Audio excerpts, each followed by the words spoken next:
Today's our topic is dower in Muslim marriage. So let me start with definition. Dawar एक सम of money होती है या फिर किसी प्रॉपर्टी को हम डावर कह सकते हैं जो कि वाइफ को उसके हस्बैंड द्वारा मिलती है उस उनकी शादी की कंसिडरेशन के रूप में। और ये शादी की जो कंसिडरेशन होती है ये जो हम कॉन्ट्रैक्ट में कंसिडरेशन लेते हैं उस तरह की नहीं होती, बल्कि ये हस्बैंड पर एक ऑब्लिगेशन की तरह होती है जो कि वाइफ की रिस्पेक्ट के लिए दी जाती है। और यदि कोई कंसिडरेशन सॉरी यदि कोई डावर कंसिडरेशन ठीक है वैसे, यदि कोई डावर शादी में फिक्स नहीं भी हो तो भी ये मान लिया जाता है कि कुछ ना कुछ डावर उस शादी में जरूर होगा। इसका इसकी जो डावर की जरूरत थी वो हमें क्यों पड़ी?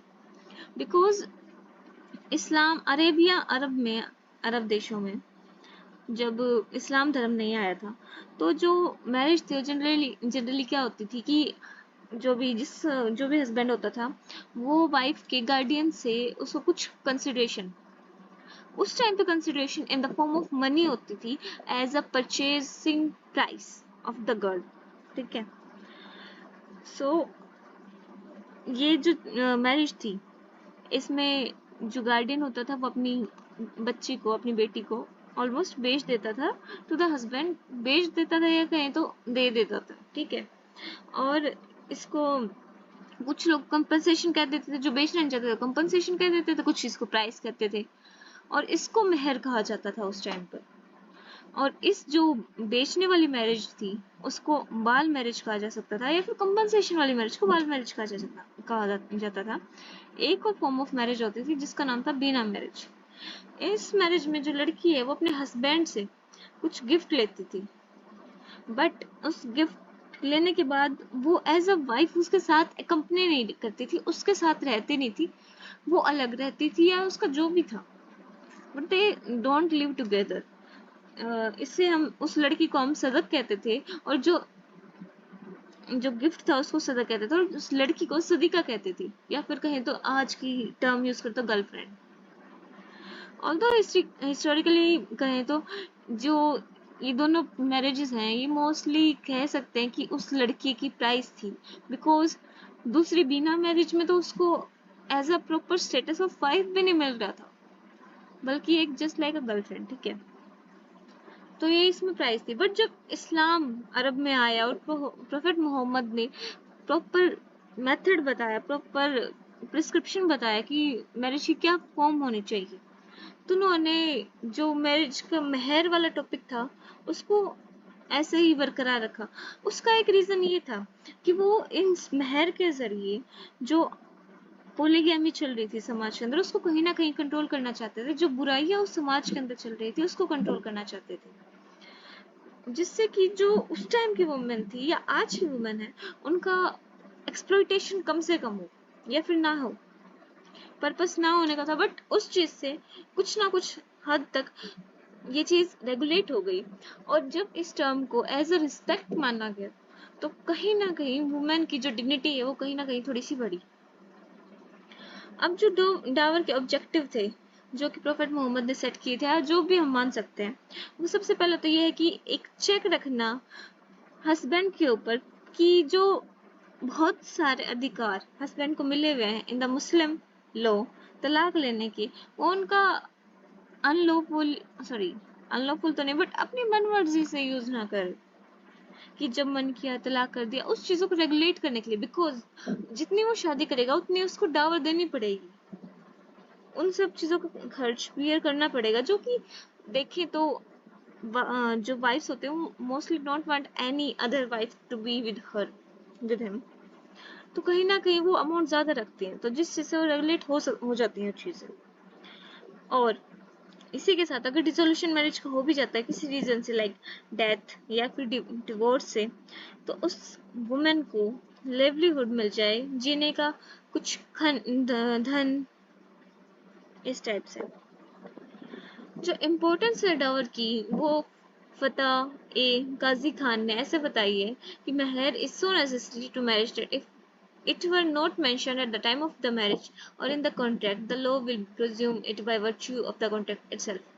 इसमें कहा गया है कि अगर निकाहनामे में ये नहीं बताया गया, ये स्पेसिफाई नहीं किया गया कि डावर का अमाउंट कितना है, तो कुछ ना कुछ अमाउंट उसके कॉन्टेक्ट के अकॉर्डिंग अपने आप मान लिया जाएगा कि डावर था। एक केस है इन अब्दुल कादिर वर्सेस सालिमा में, जिसमें महमूद जस्टिस कहते हैं the marriage contract is easily dissoluble and the freedom of divorce and the rule of polygamy place the power in the husband, which the lawgiver intended to restrain by rendering the rules as to payment of dower stringent on the husband. कहा गया कि polygamy और आसानी से divorce, इतने सारे जो अधिकार हस्बैंड को मिले हुए हैं डिवोर्स करने की, इस चीज़ों से एक लिमिट लगाने के लिए एक जो डावर है, एक हमारा फंडामेंटल फीचर होता है मैरिज का, ताकि ये चीज़ बढ़ती ना रहे और जो डोमेस्टिक रिलेशन है वो अच्छे से हो, और जो उनकी म्यूचुअल राइट्स हैं स्पाउसेस के, वो थोड़े से लिमिटेड रहे and trust and other things build हो उन लोगों के बीच में, और एक दूसरे के प्रति जो डिग्निटी रिस्पेक्ट की फीलिंग है वो भी आ जाए। इस जजमेंट से हम ये समझ सकते हैं कि जो महर है, डावर का दूसरा नाम महर, एक इंटीग्रल पार्ट होता है मैरिज का, जिसके बिना मैरिज सोलमनाइज नहीं की जा सकती। अब हम डावर के टाइप समझते हैं। डावर के दो टाइप्स होते हैं, first unspecified dower, second specified dower. Unspecified dower को महर मिसल के नाम से भी जानते हैं और इसे हम कस्टमरी डावर भी बोल देते हैं। साथ ही जो हमारा स्पेसिफाइड डावर होता है उसको महर मुसम्मा कहते हैं, जो कि शादी से पहले, शादी के दौरान और शादी के बाद किसी भी समय पर डिक्लेयर किया जा सकता है, किसी भी टाइम मांगा जा सकता है। आगे हम स्पेसिफाइड डावर के भी दो टाइप पढ़ेंगे आगे आने वाले पेज पे। अनस्पेसिफाइड डावर क्या होता है?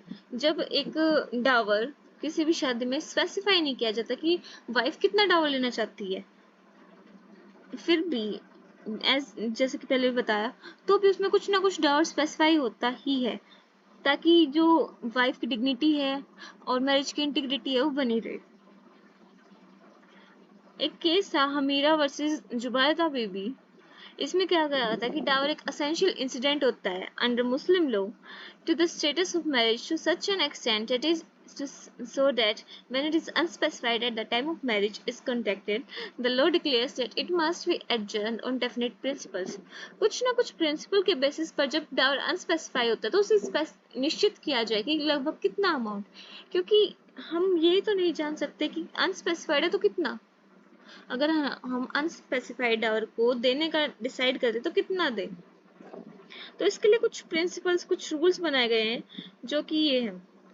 फर्स्ट, जो वाइफ है उसकी पर्सनल क्वालिफिकेशन, लाइक उसकी एजुकेशन कितनी है, उसकी ब्यूटी कितनी है और उसकी एज कितनी है, ये सारी चीज़ें डिपेंड करती है, because according to Muslim law ये माना जाता है कि ये सारी चीज़ें एक वुमेन की जो वैल्यू है उसको डिटरमाइन करती हैं in the society.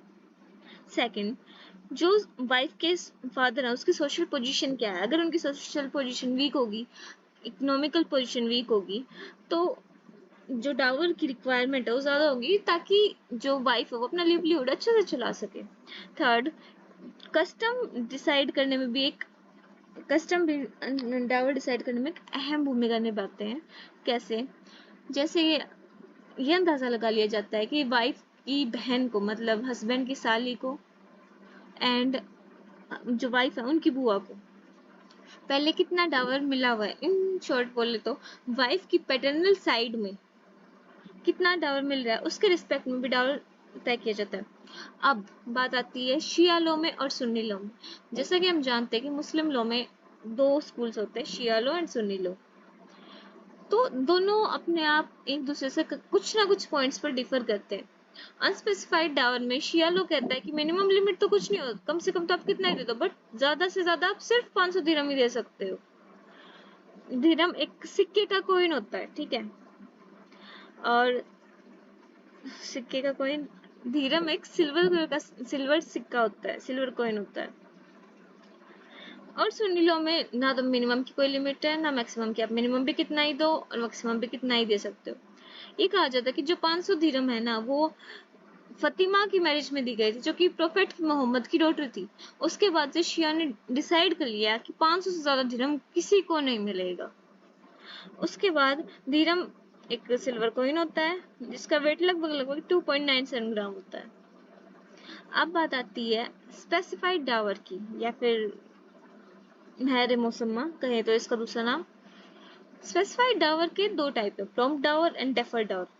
Specified Dawar जो है उसमें क्या होता है कि डावर निकाहनामे में ऑलरेडी लिख दिया जाता है कि कितना कितना डावर मुझे मिलना है, ठीक है।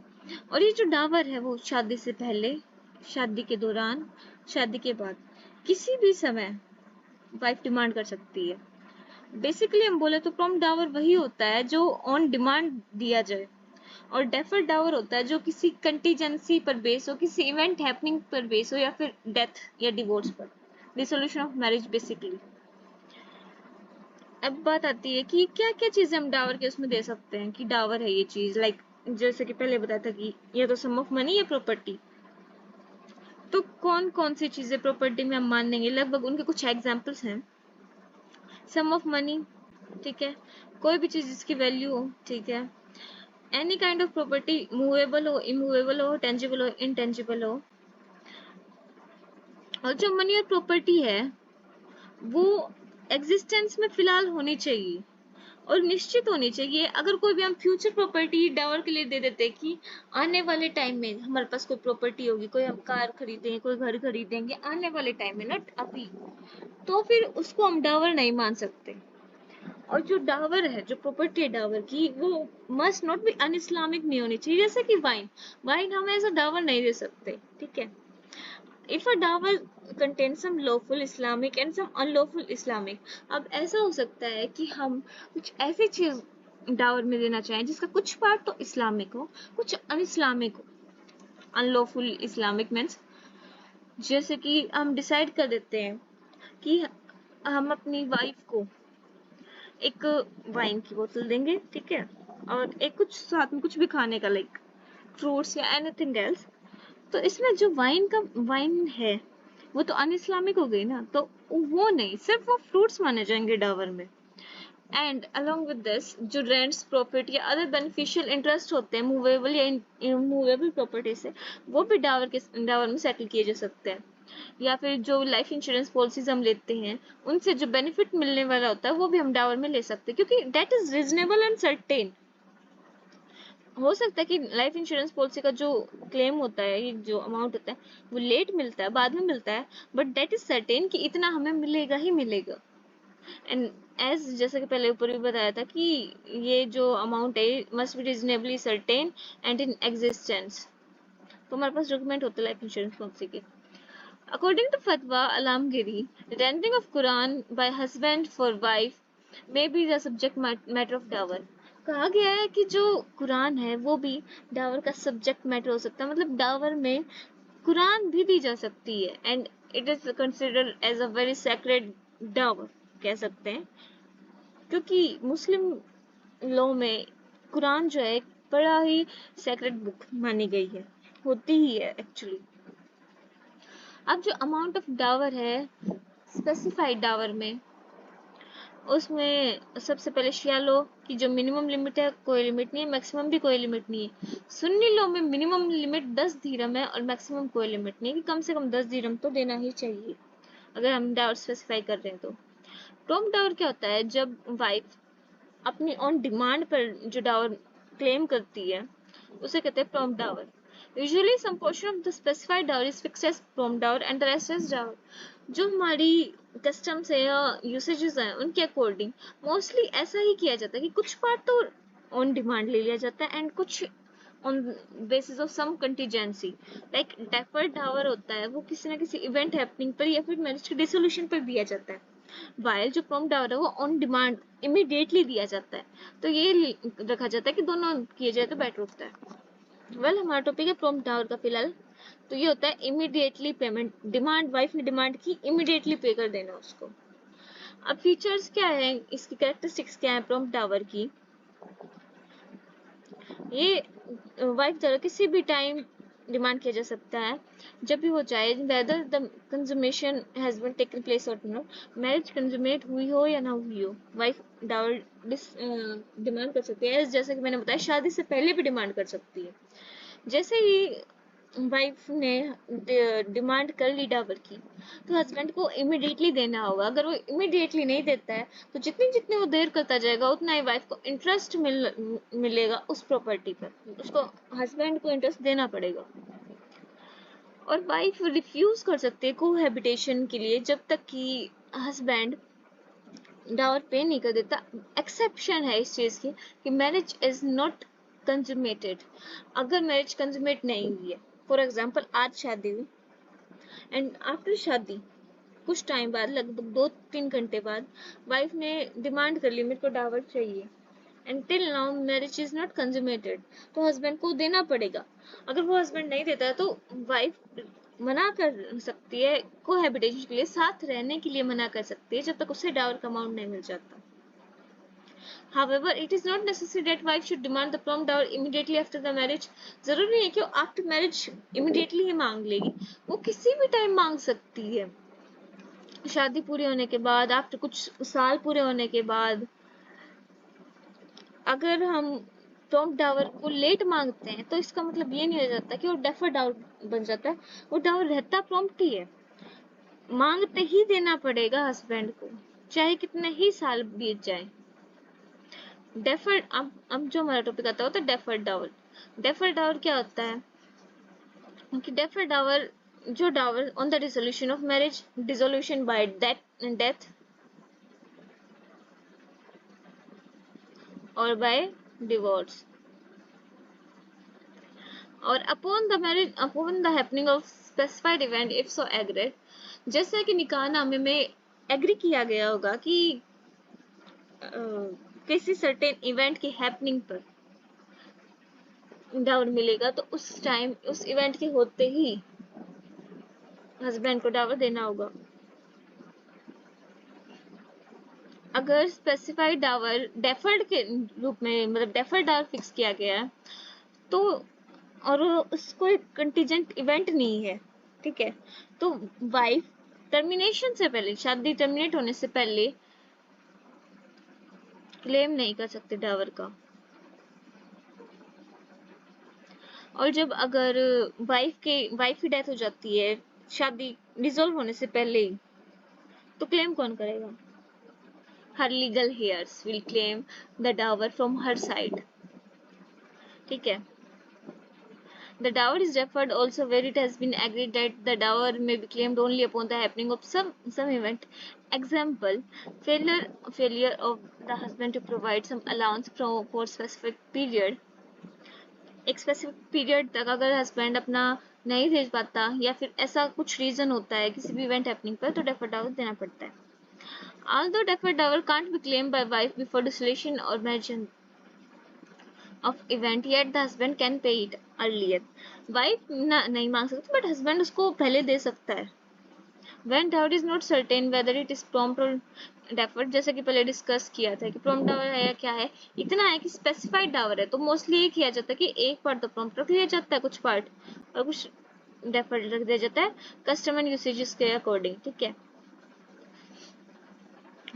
जो कौन कितना पोर्शन प्रॉम्प्ट रखा जाएगा, कितना डेफर्ड रखा जाएगा, वो डिपेंड करता है कि वहाँ उस एरिया की जहाँ ये डिसाइड हो रहा है, जहाँ शादी हुई है, वहाँ की लोकल कस्टम क्या है, डावर का अमाउंट कितना है, और पार्टीज का स्टेटस क्या है। अगर वो पार्टी पे ही नहीं कर पाएंगी तो उन्हें डेफर्ड डावर की ज्यादा जरूरत पड़ेगी कि कुछ after happening of some amount, या इस टाइप से कि कुछ ना कुछ टाइम मिल जाए उनको, ठीक है।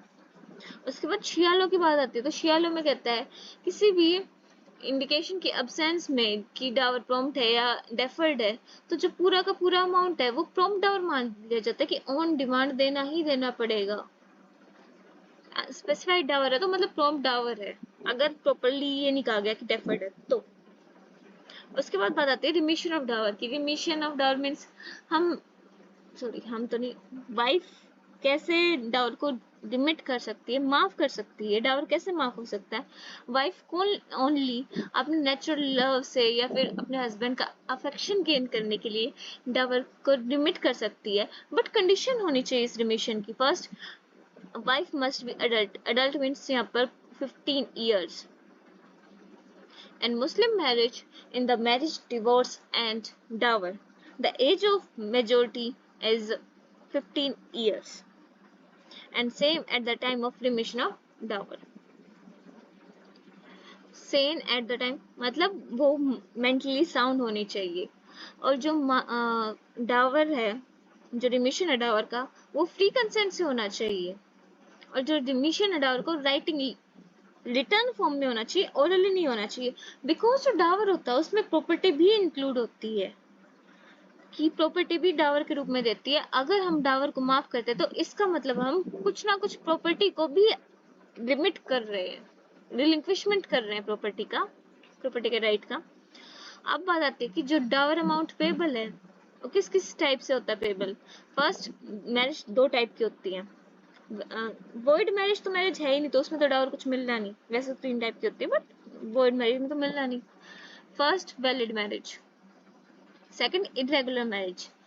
शिया लॉ में सिर्फ वैलिड और वॉइड दो टाइप की मैरिज होती है, but in the Sunni law there are three kinds of marriage: void, valid and irregular. So in valid marriage जब दो केस आते हैं इसमें, फर्स्ट जब मैरिज कंज्यूमेट हो चुकी हो, दूसरा कंज्यूमेट ना हुई हो। जब मैरिज कंज्यूमेट हो चुकी हो तो उसने जब स्पेसिफाई कर रखा हो कि कितना डाउन मिलेगा, तो जो भी डाउन जितना भी स्पेसिफाई किया उसका फुल अमाउंट मिल जाएगा। और जब स्पेसिफाई नहीं हो तो अनस्पेसिफाइड में कोर्ट द्वारा फिक्स कर दिया जाता है कि कितना मिलेगा। दूसरा केस आता है जब नॉन कंजम्पशन हो मैरिज की, तो फर्स्ट में जब स्पेसिफाई कर रखा होगा तो सिर्फ आधा अमाउंट मिलेगा जब तक कंज्यूमेशन नहीं हो जाती, ये जब कंज्यूमेशन नहीं होती है तो। और जब अनस्पेसिफाइड हो तो नॉमिनल अमाउंट लगभग मामूली सा ना के बराबर ही अमाउंट होता है, जो कि कोर्ट द्वारा डिसाइड होता है। Because marriage is not consummated here, उनके कोई अभी तक राइट लगभग हुए भी नहीं है शादी के, ओनली शादी हो चुकी है, but they didn't have the consumption और यू कैन से इंटरकोर्स। उसके बाद if women gives divorce she can't claim anything. और अगर शादी होने के बाद कंजम्पशन नहीं हुई है और वाइफ डिवोर्स कर देती है, डिवोर्स दे देती है, तो उसे कुछ भी डावर में नहीं मिलेगा, वो कुछ भी क्लेम नहीं कर सकती है। साथ ही अब बात आती है इरेगुलर मैरिज की, तो इसमें दो केस इसमें सेम है। फर्स्ट, मैरिज कंज्यूम हो चुकी है। सेकंड, मैरिज कंज्यूम नहीं हुई है। तो कंजम्पशन हो गया, उसमें फर्स्ट केस होता है स्पेसिफिक, सेकंड होता है अनस्पेसिफिक। जो स्पेसिफिक होता है उसमें फुल अमाउंट दिया जाता है इरेगुलर मैरिज में भी, और अनस्पेसिफाइड में as fixed by court, same as valid marriage में जैसे होता था।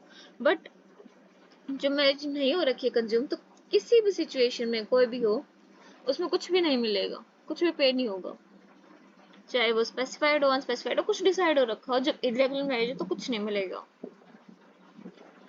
अब बात आती है कि जो राइट है डावर का, उसका नेचर क्या है।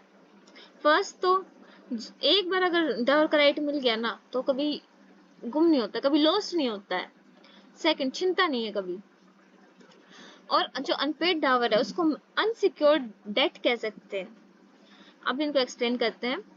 जब एक बार राइट मिल चुका है वाइफ को डावर का, तो कभी भी डाइवेस्ट नहीं हो सकता, चाहे वो इस्लाम को छोड़ दे, सुसाइड कर ले, एडल्ट्री करे, और या फिर अपने ही हस्बैंड का मर्डर भी कर दे। क्योंकि इन तीनों चीज, इन सब के बाद लाइक अगर वो सुसाइड कर लेती है तो वाइफ के लीगल हेयर्स का क्लेम करेंगे, एडल्ट्री करेंगे तो हस्बैंड से फिर भी क्लेम कर सकती है, और मर्डर कर देती है हस्बैंड का ही तो हस्बैंड के लीगल हेयर्स से वो अपना डावर क्लेम कर सकती है।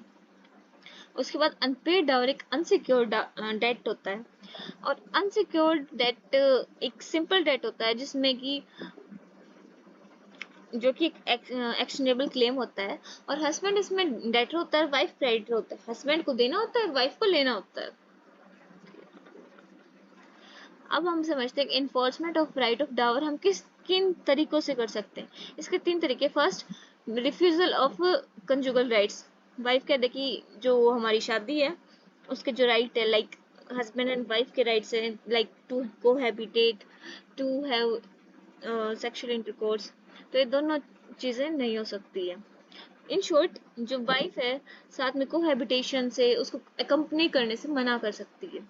सेकंड बात आती है enforcement of Dawar as date. जो डावर है उसको एज अ डेट ट्रीट करके, कि जैसे कोर्ट प्रोसीडिंग डेथ की होती हैं वैसी ही प्रोसीडिंग्स डावर की भी हो। और थर्ड होता है वाइफ्स राइट टू रिटेंशन। जो वाइफ है, जो प्रॉपर्टी, एक प्रॉपर्टी जो हस्बैंड ने अपनी इच्छा से वाइफ को दी हो, उसको रिटेन कर सकती है, उससे पोजेशन ले सकती है। अब बात आती है रिफ्यूजल, इनको एक्सप्लेन करने की। Refusal of conjugal rights. Wife is minor, इसके 3 टाइप है। वाइफ इज माइन और इनसेन। अगर वाइफ की एज 15 ईयर से कम है या फिर she is not mentally sound, तो her guardian can refuse to allow the husband to take him wife with him till the prompt dower has been paid। जब तक डिमांडेड डावर हस्बैंड नहीं दे देता तब तक वाइफ को नहीं लेके जा सकता। जब मैरिज कंज्यूम नहीं हुई हो, तो एक ये लोफुल जस्टिफिकेशन है कि जब तक डावर नहीं मिलता तो वाइफ उसके साथ नहीं रहेगी, हस्बैंड के साथ नहीं रहेगी। बट जब मैरिज कंज्यूमेट हो चुकी होती है, तो वाइफ को हस्बैंड के साथ रहना पड़ेगा, कोहैबिटेट तो करना पड़ेगा, but she can claim her dower in through the court। However, the court has a discretion even in such a case to pass a decree for restitution of conjugal rights subject to condition of payment of prompt dower। अब हम बात करते हैं, जो हमने बीच में बात की थी कि एज अ डेट ट्रीट किया जाता है, क्योंकि 3 टाइप के थे ना राइट, किस तरह से ले सकती है। फर्स्ट तो कोहैबिटेट करने से मना कर सकती है, कंजुगल राइट्स फॉलो करने से मना कर सकती है। Second, as a debt treat किया जा सकता है डावर को। थर्ड है अब widow's right of retention. First, possession of husband's property. ये नेसेसरी है कि जो हस्बैंड की प्रॉपर्टी है वो अनपेड डावर के उसमें ही ली गई है, अनपेड डावर के एवज में ली गई है, बिना किसी रीजनेबल थिंग के वो ऐसे नहीं ले सकती। उसके बाद बात आती है widow's right to retention means a right to continue the possession and not to obtain the possession after husband's death. जो रिटेंशन है उसकी कंटिन्यूएशन होनी चाहिए, ये नहीं कि हस्बैंड की डेथ के बाद उस प्रॉपर्टी पर कब्जा कर दिए, नहीं। जो हस्बैंड ने वो प्रॉपर्टी हस्बैंड वाइफ को ऑलरेडी दे रखी हो, वो उसमें रिसाइड करती हो, फिर इन एनी वे वो उसको पोजेस करती हो हस्बैंड की इच्छा से, हस्बैंड के लिविंग टाइम पीरियड में, and she only just continue her possession। only possessionary right है, she doesn't become owner of the property। Payment of dower from income of property. जो डावर की पेमेंट है वो जो उस प्रॉपर्टी होगी उससे आने वाले बेनिफिट लाइक रेंट या किसी भी चीजों से पूरी की जा सकती है, और उस जो डावर का अमाउंट पूरा होते ही वो प्रॉपर्टी वापस लीगल हेयर्स के पास, हस्बैंड के लीगल हेयर्स के पास चली जाएगी। Property is non transferable. जब तक वाइफ की अनपेड डावर पूरा नहीं हो जाता तो वो उसे ट्रांसफर नहीं कर सकती। अगर उसने पोजेशन को लॉस्ट किया, एक बार छोड़ा, तो उसे वापस नहीं मिलेगा। और transferability of the right of retention. Right of retention in lieu of unpaid dower is an exclusive right of a widow, and this right is available to her only because her dower remains unpaid. The right of retention can be inherited by the legal heirs of widow provided her own retention was lawful and she died during such retention। जो legal hairs हैं उनको inherited right मिलता है wife की window की जगह claim करने का, अगर विडो की डेथ हो जाती है तो। बट इसकी एक्सेप्शन है या फिर शर्त है कि जो वाइफ का रिटेंशन था वो लॉफुल होना चाहिए, और जो उसकी डेथ है वो ऐसे रिटेंशन के टाइम पीरियड में ही होनी चाहिए। After death of husband, widow claims dower from his legal heirs and possesses the property until the dower is paid to her। जो वाइफ है वो अपनी प्रॉपर्टी लीगल हेयर्स, जो डावर है वो हस्बैंड के लीगल हेयर से क्लेम करती है। जब तक उसका डावर नहीं मिल जाता तब तक वो प्रॉपर्टी अपने पोजेशन में रखती है। So this was all about dower. Our question of 14 marks, you can say, is covered in this topic. What is dower? Explain its special terms in marriage and its importance. So thank you guys.